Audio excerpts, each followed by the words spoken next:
And now a word from our sponsors.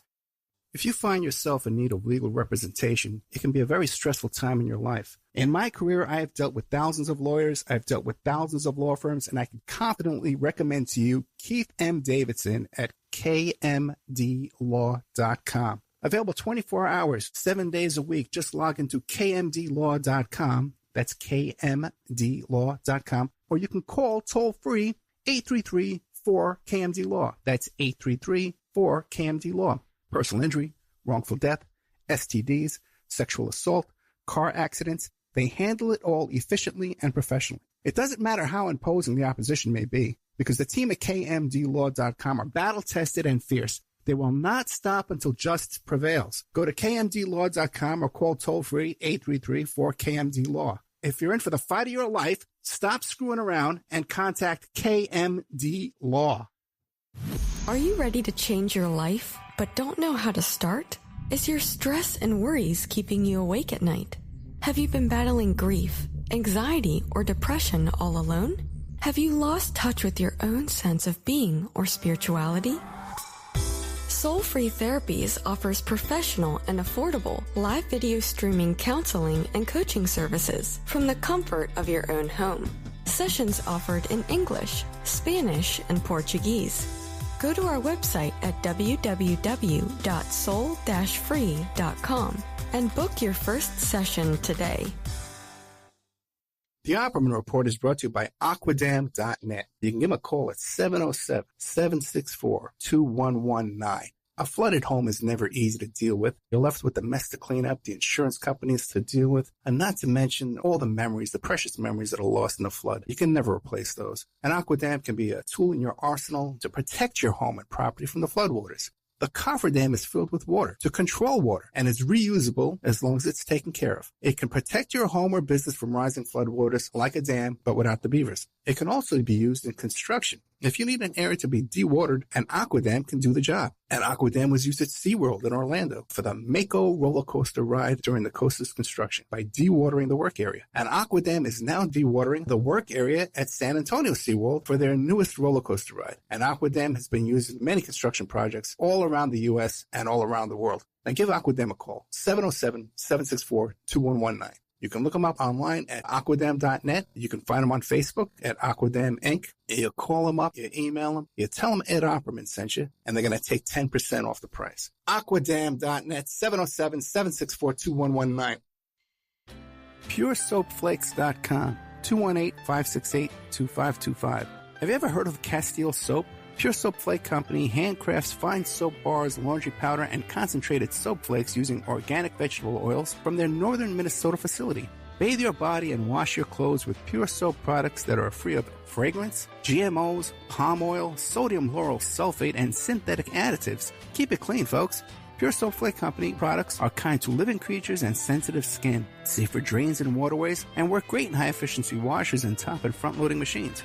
They have a little promotion going on. Contact them to order some soap. Mention the Opperman Report. You're going to get a free gift. They're going to send a little extra soap, travel size, soap bars and laundry soap, cleaning soap flakes. I've been using that stuff all day long today. Great stuff. Order today at puresoapflakes.com or give them a call, 218-568-2525, 218-568-2525. Pure Soap Flake Company is a proud member of the Handcrafted Soap and Cosmetic Guild. It's the Opperman Report. And now, here is investigator Ed Opperman. Okay, welcome to the Opperman Report. I'm your host, private investigator Ed Opperman. You can find me at Opperman Investigations and Digital Forensic Consulting through my website, emailrevealer.com, or you can email me directly at oppermaninvestigations@gmail.com. If you like today's show, please, and you want to support the show, check out our Patreon. You go to Patreon, Opperman Report, and we've put all the old shows from the members section onto the Patreon, and we put new content up there every day pretty much, as we're getting caught up with the big changeover. Patreon.com, Opperman Report. But our archives are always free. You can find our archives at Spreaker.com. And we're following up on our guest, Richard Kerr, who told us the horrific story about how he was put through a horrible abuse in his childhood at the hands of Roy Cohn, ultimately, but also at this Kincora home for boys in Ireland. Then we talked to Colin Wallace, who was an intelligence agent there in in Northern Ireland and told his version, his end of the story. And today we have John McMahon, who has a story similar to Richard Kerr, but his is a bit different. John McMahon, are you there? Good morning. How are you? So I'm John McMahon. I'm living in Massachusetts. I'm originally from Ireland. I've been living here since 1978. How do you like it? Well, good. I've raised 4 kids here, so it's a good place to be, and it's the strange times we're at here in the next couple of months. Oh, yeah, it's crazy. You know, I tell you, you sound like you have more of a Boston accent, Massachusetts accent, than you do an Irish accent. Well, that would be the case. I'm musical, so I pick up on the accents in the area. If I go back to Ireland and drink enough Guinness, I'll start having a strong Irish accent again. Hey, what? I drink enough Guinness, so do I. I have an Irish accent, too, as well. John, you had a horrific childhood. Can you tell us what happened? Yeah, so I'll give you a good overview here, and it's very separate to Richard, but it intersects in an interesting way. I had a pretty normal childhood with 3 other siblings. In July of 1968, when I was 13, I came back from Irish college where I was learning my own language. And I came back at a time when my dad's health was going down. He'd had a stroke and he had 8 more after that, and we were forced to sell our home. So this was July of 1968. I went back to my hometown in Ireland, in RD, in the Republic of Ireland. And I met this man called Reg Arnold, from Belfast, who was there to buy our house, or working out a deal to buy our house, and we were going to keep a little bit of land and build a kind of mobile home there. Reg Arnold is not the person I'm really talking about here, but his friend was Ken Larmer, who was a social worker who focused on youth and who became a law clerk, a clerk in the courts in Belfast later on. He came with his friend Reg as kind of a legal advisor about the transaction buying the house. Okay. Ken was one of these very intelligent, smart guys that can size up a situation quickly. And basically, my mother was very young and vulnerable, like an old-fashioned lady who, relied on her husband to take care of all the business. And then when the husband's in trouble, boy, the whole family's in trouble. And Ken, this social worker, convinced my mother that I was vulnerable, not having a strong father in position, and he would take me under his wing, which he did. And he basically invited me to go up to Belfast to take me under his wing. So 5 days later, I was in a train to Belfast and stayed at Reggie's house, the guy who was buying our house, in Belfast for about a 4-day weekend. And I went to bed, went to sleep, and woke up to having Ken coming into the bed, and I was half asleep, and he basically had sex with me, and I won't go into too much detail. Because I was 13, and a very naive 13, when you trusted doctors, lawyers, and religious people, they were on a pedestal. I just had no way to deal with something like this. I didn't know how to deal with it. So in essence, my mind shut down, and I denied that I was even there. I went somewhere else. And I still to this day had this sense that I found myself on an island alone with the sound of running water. Mm-hmm. The long and the short of it, Ken took over my life. He took over our family in many ways because Dad was in hospital for the next 3 years, and he became a mentor to my mother in advising her financially and legally and how to keep the family together. But also he had total access to me both ways, in that he would bring me up to Belfast and abuse me nightly there. His friend had bought our old house next door, and so he would come down to the Republic of Ireland on the weekends, and he would abuse me there. And John, let me ask you a quick question, because you mentioned that you had older siblings. So this man, Ken Lamore, had no interest in the older siblings, just you? Just me. Well, I was a male, my siblings were female. So Okay. he was interested in young boys, and he clearly, his pattern was that he liked young boys the age of 12, 13, until maybe 15 or 16, when you start becoming old enough to be able to stand up for yourself, if you know what I mean. Sure. And you mentioned, too, that he was a social worker. What exactly was his role as a social worker? He specialized in dealing with troubled youth, and this is where the crossover with Richard Kerr started. He would visit the institutional homes, such as Kincora and Williamson House and other places, and sort of guide adolescent, teenage boys primarily through life. And often he would have, them as friends and organize them as soccer games and all that stuff, but they come back to his flat. And so he had access to youth all the time, and he surrounded them. It's kind of like the Boy Scouts type thing. If you're interested in young boys, you're going to find a way to work with young boys, and that's kind of what he was doing. So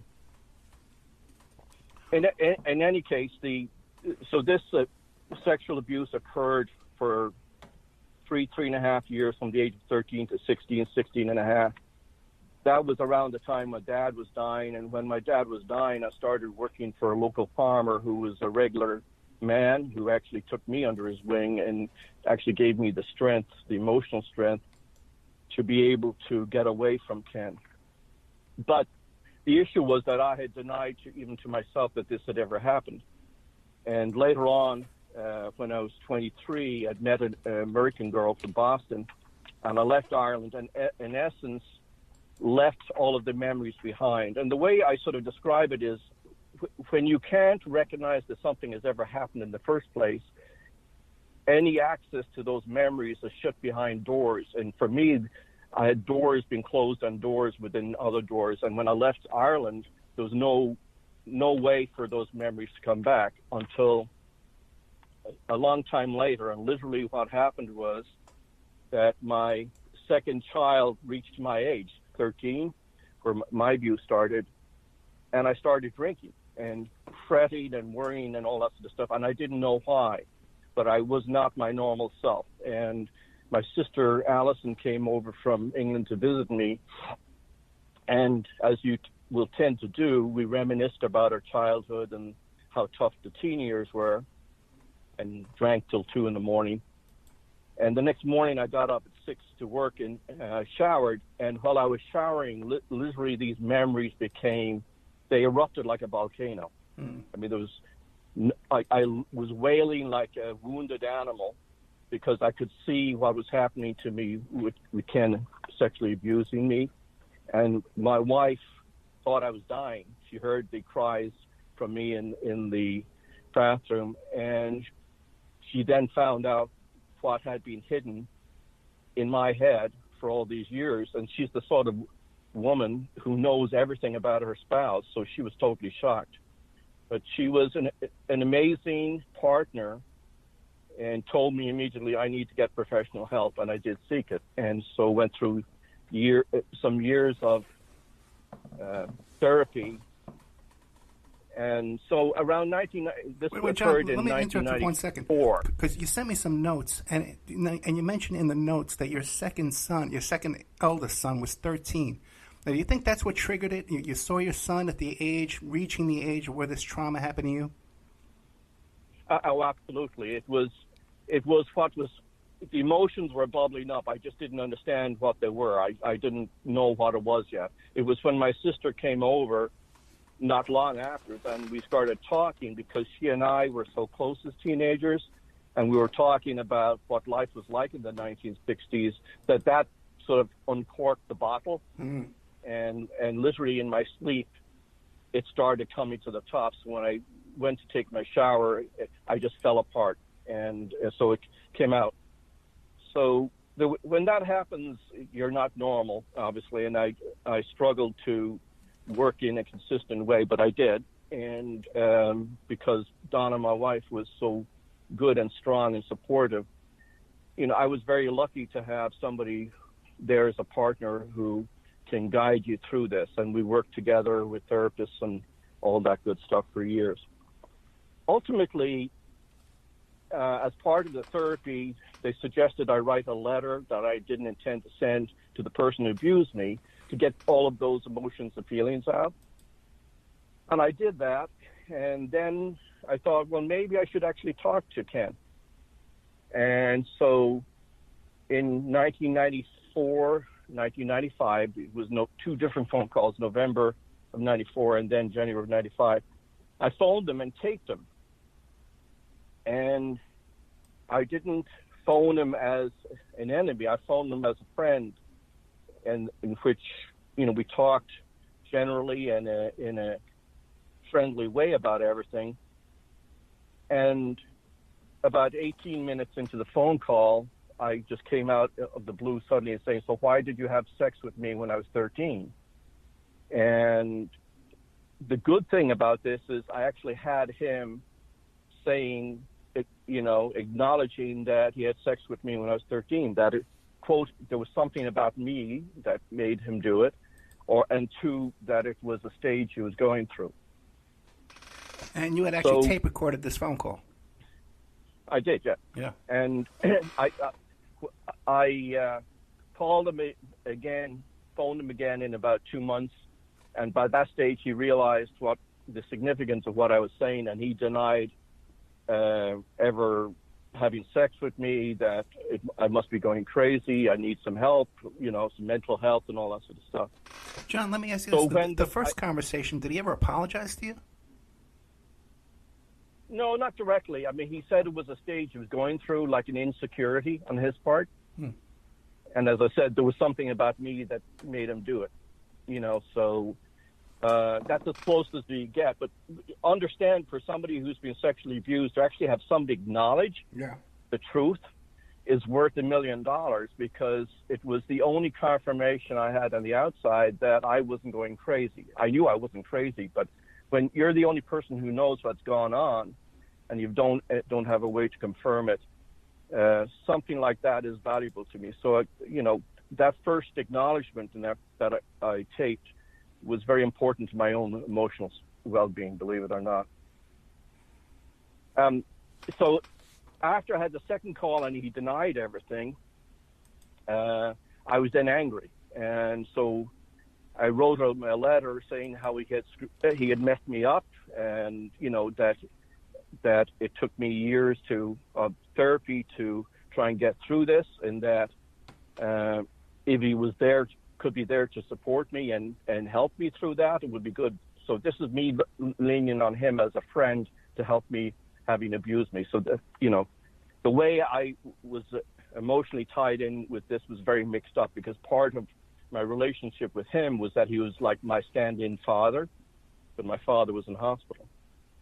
So I did file an affidavit with the RUC, the Royal Ulster Constabulary, that's the police in Northern Ireland, and sent them a copy of the tape and a transcript of the tape, and sent them parts of my diaries from when I was 13, just where I was able to say I was in Belfast on these dates. I wasn't talking as a 13-year-old about sex or anything like that, but I was able to confirm that I was in Belfast in his custody on certain dates, at least 12 or 15 different dates, and that he also bought my glasses for me when I broke my glasses in school and high school, and that I remembered where I got the glasses, the name of the optician jewelry shop, and the dates.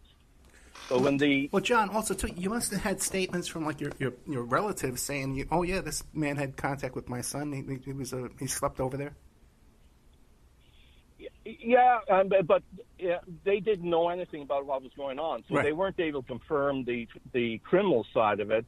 They were just able to confirm that he was a family friend, and that they're shocked to realize how he had abused me. Right. And his actions in some cases were extreme in that, he literally had sex with me in the bedroom next to my parents when we were at the beach. We used to stay at an old converted wooden railway carriage, like it was 3 carriages joined together in the form of a T. So he he would do things that were sort of guaranteed to shut me up, that I'd never say anything because I was so compromised, you know. And he brought me to the Commonwealth Games in Scotland. So this abuse occurred not just in Belfast and Northern Ireland. It was happening in my hometown. It was happening in Dublin and London and in Edinburgh. But anyway, I did file charges with the police, and for about a year they investigated. They were able to confirm a lot of the hard dates I gave them, and to confirm that Ken knew me and that he paid for my glasses. And so that when they actually confronted him, he said he didn't know me. And their response was, how come you paid for his glasses on these 3 dates? How come he could do a drawing of your apartment flat, you know, if you didn't know him at all? So, you know, he was put to the lie. He was questioned for 12, 15 hours. Ultimately, they found some homosexual porn in his closets, and it was depicting underage people, but he was by then trained as a lawyer. He said, well, it's you know, of age actors pretending to be teenagers having homosexual sex. So they couldn't charge him on that. And after a year of investigation, the Attorney General decided not to proceed with a criminal case because of not statute of limitation per se, but they said that it was so long since the offense, it would be hard to have a court case where I'm the only witness, more or less. And then number two, the cost to prosecute when the main witness lives 3,000 miles away. Mm-hmm. And then number three, that Ken, by then, this was 1997, when they were looking at prosecuting through the Attorney General, that Ken got a doctor to certify that he had terminal cancer and wouldn't last the length of the court case. Can I ask you a question, John? He did have cancer. Okay. Now, was he still had access to young boys at that period when he was under investigation? Yeah. So the other thing here is, and I'll cross over to you, because in connecting with Richard, Richard and I got to talk to each other, and even though my opening line to Richard Kerr was that I never was in a foster home, but, you know, maybe 10 years before things started happening to you in Kincora, and he was abused when he was younger at 8 or 9 in Williamson House, I was being abused by this guy who was a social worker who went to the homes. Did you know him? And he didn't recognize the name, but some of his friends did. And then he went to work in the court system. And through getting to know Richard, I connected with Colin Wallace, who has helped a number of us try and get some facts out. And through Colin, I was able to find out that the RUC, back when I was still being abused by Ken, had investigated Ken Larmer, the guy who abused me, for allowing his flat to be used by another abuser called Alan Campbell, who is tied in with abusing at Kincora as well. And that he got away with Ken got away with it back then again because he had a legal background. He also helped his friend Alan Campbell avoid going to jail, and he got away with a fine. He basically said, if you plead guilty to a minor offense of just being in the company of a minor rather than sexual offenses, they'll give you a fine. And he actually manipulated the court dates and the court to a more friendly judge who basically let Alan Campbell get away with a hand slap. I found out all of this information in RUC files, the police investigation files from 1971-72, which is when I was still being abused by Ken. It was revisited in 1982 during the start of the Kincora investigations, and they knew that Ken was tied in with Alan Campbell, who had abused boys and was implicated perhaps in the disappearance of some boys. And so the criminal prosecution didn't go forward for me. I was very disappointed by that. Sometime later, I did try and participate in an inquiry. It was like the third inquiry around Kincora, around institutional abuse. But because I was not a resident of one of the institutions, they wouldn't allow me to participate. John, let me ask you a question. Why do you think there's so much of a cover-up with this Kincora boys? You'd think that the authorities would want to investigate this and want to bring these abusers to justice. Why is this being held? Well, I would say to you that the regular police officers and the detective who investigated my case were salt-of-the-earth people who were trying to do the right thing. They were blocked by their superiors, and their superiors were reacting to political pressure. Because the story around Kincora, and in a way my case, even though it's not within an institutional home, is that most of the real sex was occurring not in the institutions, and that was the legal case. There were 3 managers of Kincora put into jail for having sex with the boys in the institution. What the authorities blocked was any knowledge that this was happening outside the institution, and that Richard Kerr, for example, and other boys were taken from the homes and sent to private homes and hotels to have sex with fairly high-powered businessmen internationally, like Roy Cohn, and Roy Cohn was in Belfast, by the way, and politicians and monarchy. I mean, when Ken Larmer, the guy who was abusing me, learned that Lord Mountbatten was blown up by the IRA, he cried because he said he was a good man and he used to take good care of the young boys. Really? And I did not understand the significance of that back then, but since then we now know that it's implied that Lord Mountbatten was having sexual relations with young boys from these homes and other places back in that period of time. So there's a lot of powerful people who were involved as customers, and powerful people know that you don't do something where there are witnesses, so you do whatever you want to do in your own house or in a friendly halfway house or hotel or residence, but you make sure there's no witnesses. The part that's really dirty about all of this is that, as Ken Wallace knows, that in the middle of this war in Northern Ireland between the Loyalists and the Nationalists, MI5 knew that some of the sexual abuse was going on, and they were using the information to blackmail some of the participants or the managers who arranged for the boys to be sent out to have sex with the customers, with the businessmen and the politicians.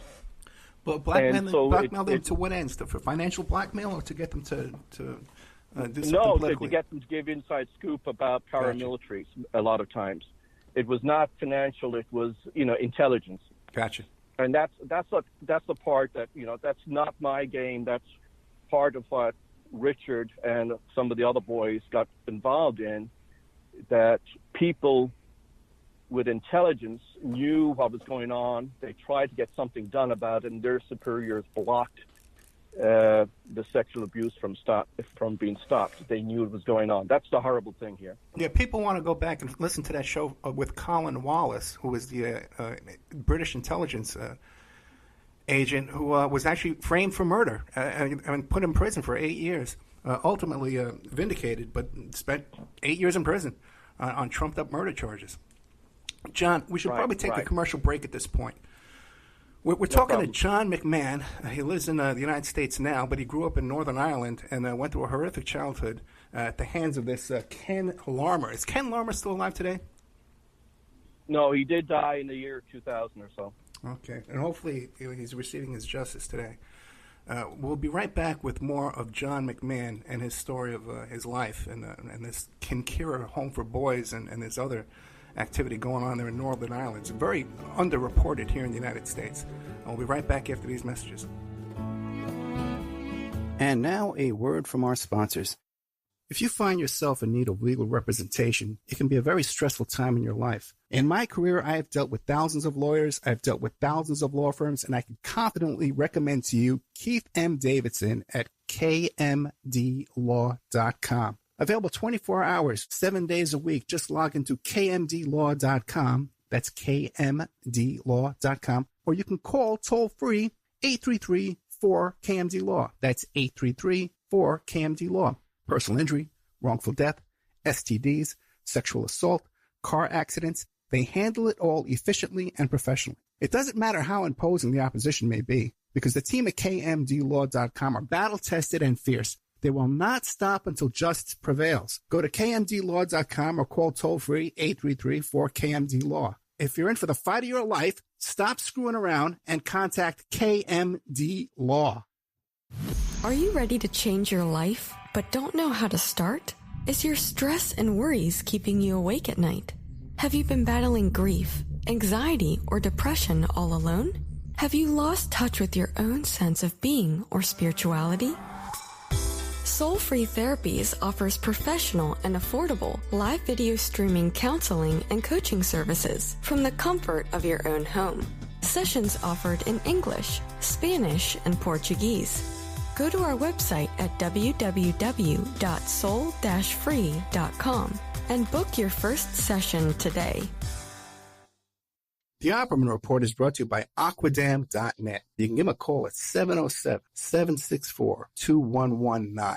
A flooded home is never easy to deal with. You're left with the mess to clean up, the insurance companies to deal with, and not to mention all the memories, the precious memories that are lost in the flood. You can never replace those. And Aquadam can be a tool in your arsenal to protect your home and property from the floodwaters. The cofferdam is filled with water to control water and is reusable as long as it's taken care of. It can protect your home or business from rising floodwaters like a dam, but without the beavers. It can also be used in construction. If you need an area to be dewatered, an Aquadam can do the job. An Aquadam was used at SeaWorld in Orlando for the Mako roller coaster ride during the coaster's construction by dewatering the work area. An Aquadam is now dewatering the work area at San Antonio SeaWorld for their newest roller coaster ride. An Aquadam has been used in many construction projects all around the U.S. and all around the world. Now give Aquadam a call, 707-764-2119. You can look them up online at aquadam.net. You can find them on Facebook at Aquadam Inc. You call them up, you email them, you tell them Ed Opperman sent you, and they're going to take 10% off the price. Aquadam.net, 707-764-2119. PureSoapFlakes.com, 218-568-2525. Have you ever heard of Castile Soap? Pure Soap Flake Company handcrafts fine soap bars, laundry powder, and concentrated soap flakes using organic vegetable oils from their northern Minnesota facility. Bathe your body and wash your clothes with Pure Soap products that are free of fragrance, GMOs, palm oil, sodium lauryl sulfate, and synthetic additives. Keep it clean, folks. Pure Soap Flake Company products are kind to living creatures and sensitive skin, safe for drains and waterways, and work great in high-efficiency washers and top and front-loading machines. They have a little promotion going on. Contact them to order some soap. Mention the Opperman Report. You're going to get a free gift. They're going to send a little extra soap, travel size, soap bars and laundry soap, cleaning soap flakes. I've been using that stuff all day long today. Great stuff. Order today at puresoapflakes.com or give them a call, 218-568-2525, 218-568-2525. Pure Soap Flake Company is a proud member of the Handcrafted Soap and Cosmetic Guild. It's the Opperman Report. And now, here is investigator Ed Opperman. Okay, welcome back to the Opperman Report. I'm your host, Private Investigator Ed Opperman. We're talking today to John McMahon. He lives in Massachusetts today, but he was grew up in Northern Ireland, and part of the whole scandal going on up there with the intelligence officers being aware of these young boys at these boys' homes being molested, being used for blackmail, and the courts seeming to go along with it. Real quick question, John. You mentioned something in these notes about the court case. The prosecution was heard in one court and the defense case was heard in a different court before a different judge? Right. Well, let me clarify that for you. So what I discovered was that the RUC, the Royal Ulster Police, had files going back to 1971-72 on Ken Larmer, the guy who abused me, allowing his friend Alan Campbell to have sex with a boy in his flat. So his flat or apartment was a safe house. And that was part of what was happening with these institutional homes. The sex rarely happened in a home unless it was one of the managers themselves doing it. But when they sent them out to clients or customers, whatever term you want to use, it was at a safe house, and that could have been a flat or an apartment, a hotel, or someone's private residence. So the police charged this guy, Alan Campbell, with having sex with a minor who came out of one of these homes, like Kincora. I think it was called Bonmore, which was another one of the institutional homes. And Ken Larmer, by then, was working in the court system. So the police were following up on Ken because they became aware that he was seeing Alan Campbell a lot between when the offense occurred and when the case started. And they questioned him as to whether he was advising his friend how to get out of trouble and all that, which indeed Ken was doing. He was telling him, plead to a lesser offense. Don't admit to having sex with a kid. Just say, I admit that I was in the company of a minor, which literally is a fine, a $50 fine type thing. So Ken was in the court system in a position to schedule the case. And the case was changed. It started with say, judge number one in court A. And the prosecution case was presented on week one, a one-day case. They came back into court a week later, but now it was a different judge in a different courtroom. That's what the official records say. You can't explain that. It doesn't make any sense. But when the RUC 10 years later, 1982, we're going back on these records, they're saying there's all these real question marks about what happened with this case. Alan Campbell was let go with a fine, a slap in the wrist. He admitted to being in the company of a minor but not having sex. He was given a fine. The court log, so it's a handwritten log, a summary of case number one is in this court and what's the disposition. So the disposition was handwritten saying maybe a fine, but the court log actually was overwritten in Ken Larmer's own handwriting saying the case was dismissed. So he was trying to destroy the record that his friend was even convicted of a fine. And there were a lot of really strange things that went on. So all I'm trying to say is that pedophiles operate, but they don't operate in a vacuum. Ken Larmer was initially a social worker with access to boys himself and exposed those boys to other clients and people. And I met this guy, Alan Campbell, the guy convicted and fined for having sex with a young boy, at Ken's apartment, and didn't know the significance of his name except that I'd written down his name. And then later on in talking with Richard, he said, Alan Campbell, do you know who he was? And I said, no. And he explained to me a little bit. And so we started, as we talked, we started realizing there's a lot of connection going on between my isolated abuse over 3 years with Ken Larmer, who started off as a social worker specializing with youth in these homes, who then went into the court system. And what I'm trying to say is Ken Larmer, as a legal professional, was in a position to manipulate the case of his friend Alan Campbell and get him off with a fine. God only knows how many other cases he manipulated. I was told by the somebody along the line that Ken Larmer stood up as the character witness for Alan Campbell, and then one of the Kincora managers who was sent to jail. And so these pedophiles were protected and supported by a ring of people who either provided legal advice, medical advice, psychiatric advice. If a kid went after them, they say, oh, you got mental problems, I'll put you together with a psychiatrist who will help you. And that exactly happened to Richard Kerr and his siblings, because his whole family were sent into homes. And he was abused by one of the psychiatrists who he was allocated to. So everybody was connected to each other one way or the other. Most of the relationships were not casual. They all had a purpose in protecting people legally, medically, mentally, and protecting them from getting prosecuted for doing anything bad. And they were in positions of power and knew how to protect each other. And John, just think of this. None of this, you would never have come to this conclusion had not, by miracle, Colin Wallace was released from prison. Put you in together with Richard Kerr, and Richard Kerr just happened to be having a good day. He could have a conversation with you, and you two can make this connection. Otherwise, this would still all be buried under the rug.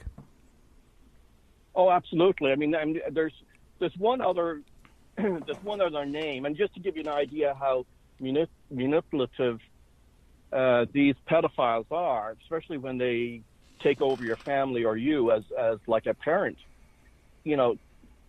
Ken Larmer tried to convince me that he called this Greek love. You've heard of the idea that 2,000 years ago, Greek aristocrats would take over 12-year-olds and show them the world, as in introducing them to sex, but it was sex of man to man, man to child, rather than heterosexual sex. So Ken was trying to convince me that this was normal, that the way he loved me as a father was like the old Greek philosophers. And in fact, he tried to explain to me, which was a lie, I'm sure, that the same thing had happened to my own father, that when his father died when he was 13, that an uncle who was a senator took over the family, and he introduced my father to all this homosexual pedophile stuff. And, part of me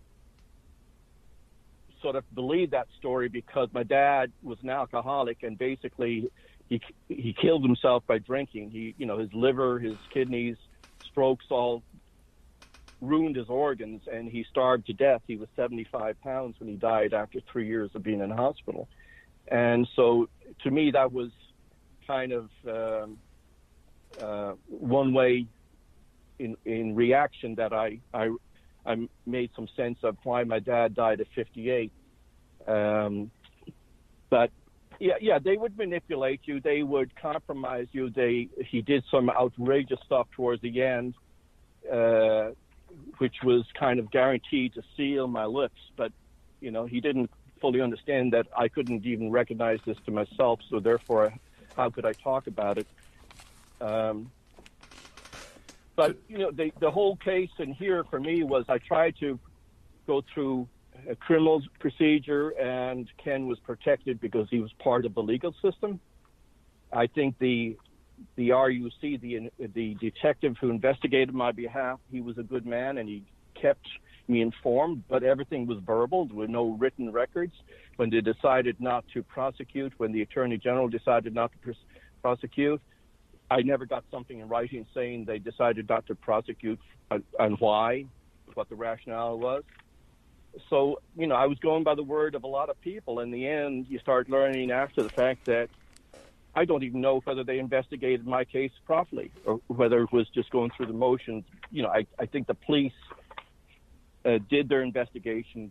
Detective Roy Souters did a very good job. He spent close to a year investigating it. And, of course, when I gave him hard facts and he was able to corroborate them, he knew that I wasn't full of horseradish, And So, well, John, if you mentioned how this situation where the defense put on a case in front of one court, in front of one judge, and then the prosecution put on a case in front of another judge, the prosecutor in that case had to be aware of this, had to be aware it was totally illegit. And the fact that he didn't stand on the roof of the courthouse screaming, "Hey, man, there's a cover-up going on here," shows you that he was complicit in the cover-up. And so even if you look at this in a most naive or innocent way, that if it was simply a bookkeeping error, that they mixed up the records saying it wasn't Judge A, it was Judge B in both the prosecution side of the case and the defense side of the case, and somehow they mixed up the courtrooms, or else the courtroom was changed last minute and it scrambled all the records. The police themselves were left scratching their heads and saying, what really happened here 10 years ago, when the case actually happened? And they knew that through their own investigation that the handwritten note saying dismissed was in Ken Larmer's own writing. He worked in the court system. And then the final part I'll share with you about Ken Larmer, because he worked in the court system for at least sometime in 1980 or 1990, I think it was. So 10 years after the initial Kincora investigations. Somewhere along the line, my wife, when she was leaving Ireland, I had her stay with Ken because, quote, he was my friend. Again, telling you how messed up I was mentally about my friend. And she stayed there, and because she said to him, "Oh, I'm interested in studying to become a detective," he pulled out stuff from his closet, court records, that were actually evidence in court cases. pictures of people who were killed, assassinated, and other stuff. And again, I didn't make much of that at the time, but more recently, I'm thinking, was he taking some of the court files home and losing them purposely so his friends could be protected as well? I mean, he should not have had court records in his closet. Or especially not court exhibits. So, exhibits, pieces of evidence. Well, certainly not. Right. Yeah. So you can see clearly there was a lot of things going on that I don't know about, but I know enough to know that he was protecting Alan Campbell at the minimum, and he knew three other people. He knew McGrath, the main manager at Kincora. They met in 1968 at a thing called Tower Lodge. It was a young conservative, the young unionists, and Tower Lodge became part of the paramilitary process. And this guy McGrath, the main manager, and Semple and Maines, the other two managers at Kincora, were tied in with paramilitary on the loyalist side, and in essence, the intelligence services were either working with them to corner some of their clients so that they could get military intelligence out of them with the help of the managers. I mean, so this tells you how messed up the thing was. Not only did they know that the kids were being abused, they were actively at times trying to say, can you compromise this client for us so we can put the thumb on him? So, John, now since this story's, I guess since Colin Wallace has been vindicated, the story's becoming public. And Richard Kerr now, he has his story out there, but it's kind of confused and it's all over the place. You know, there's really no one location for Richard Kerr's story. Now, has your story gone public yet, or it won't become public until the Lost Boys documentary comes out in the next couple of months? Right. I mean, and my story really hasn't gone public because, number one, Ireland and England are always very, very conservative about stories. The libel laws are much tougher there. You actually have to prove that what you say is right rather than that you were reasonable in saying the things you said. So the onus is on you to prove that what you said was 100% accurate. If you get anything wrong, you know, the newspapers or media companies are sued.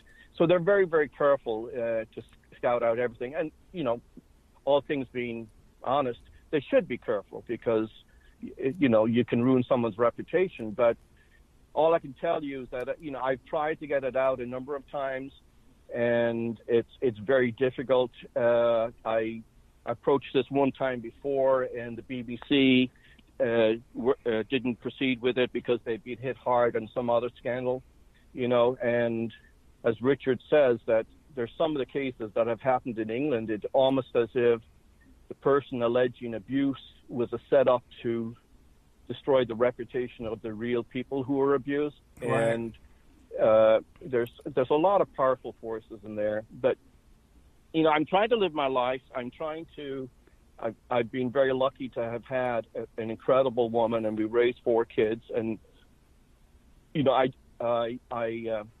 this is not my life. I refuse to be defined by it. But at the same time, I do want to make this person and the people who were responsible in propagating it at every level, whether in government or military, to make them accountable.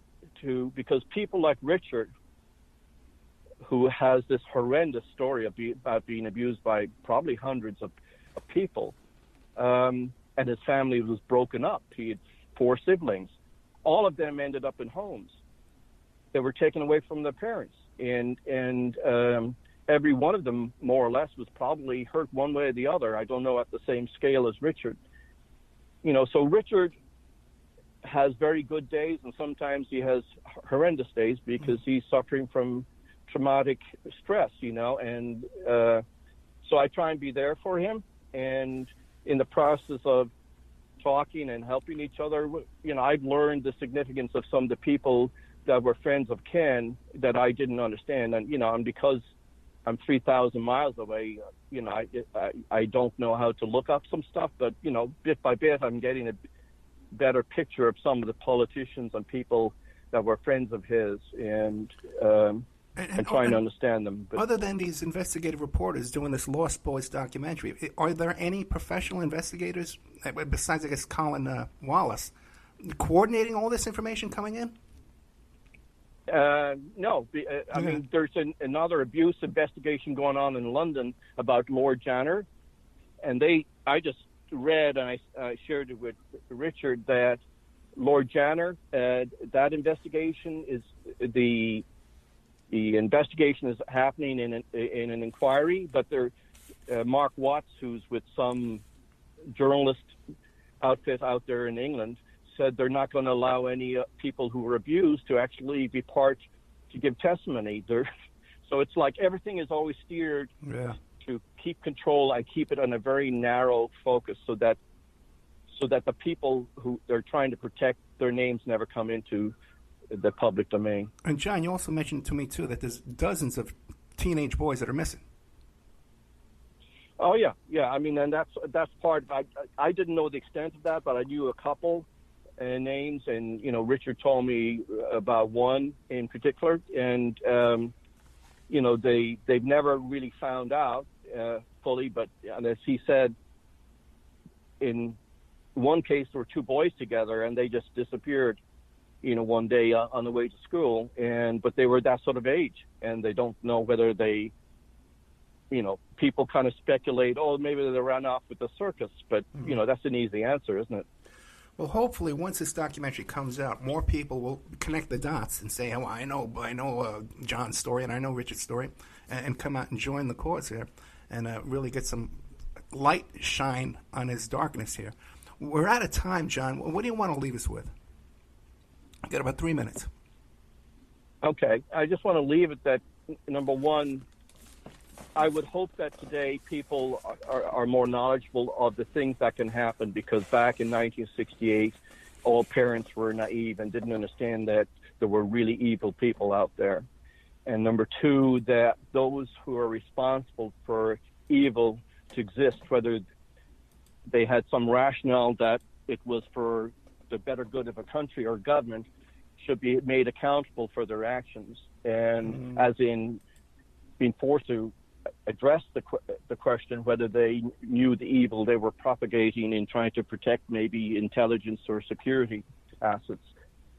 But number one, you trust your kids and protect them, and that was really what prompted all of this. Is the evil is out there, and it's not people in trench coats. It's doctors, lawyers, congressmen, senators, House of Lords people, and maybe even royalty, and it's just shocking what was out there.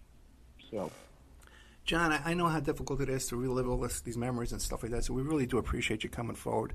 And I hope that these words do not fall on deaf ears, and that people will come forward with more information, and we can bring these people to justice. John McMahon, thank you so much. Take care. Thank you. And now a word from our sponsors. EmailRevealer.com. People ask me all the time, "Hey, Ed, are you still a private investigator?" I sure am. Go to emailrevealer.com. We handle adoption investigations, infidelity investigations, where you give us your spouse's email address. We trace it back to online dating websites, catch them cheating online. Email tracing, locate or identify somebody from as little as an anonymous email address. Someone owe you money? Back child support? We can find that deadbeat. Locate his hidden assets. Locate his hidden bank accounts. Find his current place of employment, and even assist you in obtaining a judgment and recover that judgment for you. EmailRevealer.com. Digital forensics, computer forensics, cell phone forensics, recover deleted text messages. Create a report that you can use in court. EmailRevealer.com. 800-572-9762. The Opperman Report is brought to you by Aquadam.net. You can give them a call at 707-764-2119. A flooded home is never easy to deal with. You're left with the mess to clean up, the insurance companies to deal with, and not to mention all the memories, the precious memories that are lost in the flood. You can never replace those. And Aquadam can be a tool in your arsenal to protect your home and property from the floodwaters. The cofferdam is filled with water to control water and is reusable as long as it's taken care of. It can protect your home or business from rising floodwaters like a dam, but without the beavers. It can also be used in construction. If you need an area to be dewatered, an aquadam can do the job. An aquadam was used at SeaWorld in Orlando for the Mako roller coaster ride during the coaster's construction by dewatering the work area. An aquadam is now dewatering the work area at San Antonio SeaWorld for their newest roller coaster ride. An aquadam has been used in many construction projects all around the U.S. and all around the world. Now give Aquadam a call, 707-764-2119. You can look them up online at aquadam.net. You can find them on Facebook at Aquadam Inc. You call them up, you email them, you tell them Ed Opperman sent you, and they're going to take 10% off the price. Aquadam.net, 707-764-2119. Have you ever thought about opening your own mobile cart or kiosk business? Maybe the facility you manage could establish new revenue by adding coffee, food, or retail services. Cart King International can be the answer to your needs. Cart King is a North American designer and manufacturer of the finest mobile coffee, food, and retail carts and kiosks. Cart King has been working with clients and corporations across North America for 20 years, providing innovative designs, custom manufacturing, and timely delivery. Carts and kiosks are fun, and so are the dozens of designs on our website. Please visit us today at www.cart-king.com or just call us at 1-877-986-7771 and get your sales rolling. If you find yourself in need of legal representation, it can be a very stressful time in your life. In my career, I have dealt with thousands of lawyers, I've dealt with thousands of law firms, and I can confidently recommend to you Keith M. Davidson at kmdlaw.com. Available 24 hours, 7 days a week. Just log into kmdlaw.com. That's kmdlaw.com. Or you can call toll-free 833-4KMD-LAW. That's 833-4KMD-LAW. Personal injury, wrongful death, STDs, sexual assault, car accidents. They handle it all efficiently and professionally. It doesn't matter how imposing the opposition may be, because the team at kmdlaw.com are battle-tested and fierce. They will not stop until justice prevails. Go to kmdlaw.com or call toll-free 833-4KMD-LAW. If you're in for the fight of your life, stop screwing around and contact KMD Law. PureSoapFlakes.com, 218-568-2525. Have you ever heard of Castile Soap? Pure Soap Flake Company handcrafts fine soap bars, laundry powder, and concentrated soap flakes using organic vegetable oils from their northern Minnesota facility. Bathe your body and wash your clothes with Pure Soap products that are free of fragrance, GMOs, palm oil, sodium lauryl sulfate, and synthetic additives. Keep it clean, folks. Pure Soap Flake Company products are kind to living creatures and sensitive skin, safe for drains and waterways, and work great in high-efficiency washers and top and front-loading machines. They have a little promotion going on. Contact them to order some soap. Mention the Opperman Report. You're going to get a free gift. They're going to send a little extra soap, travel size, soap bars and laundry soap, cleaning soap flakes. I've been using that stuff all day long today. Great stuff. Order today at puresoapflakes.com or give them a call, 218-568-2525, 218-568-2525. Pure Soap Flake Company is a proud member of the Handcrafted Soap and Cosmetic Guild. Are you ready to change your life, but don't know how to start? Is your stress and worries keeping you awake at night? Have you been battling grief, anxiety, or depression all alone? Have you lost touch with your own sense of being or spirituality? Soul Free Therapies offers professional and affordable live video streaming counseling and coaching services from the comfort of your own home. Sessions offered in English, Spanish, and Portuguese. Go to our website at www.soul-free.com and book your first session today.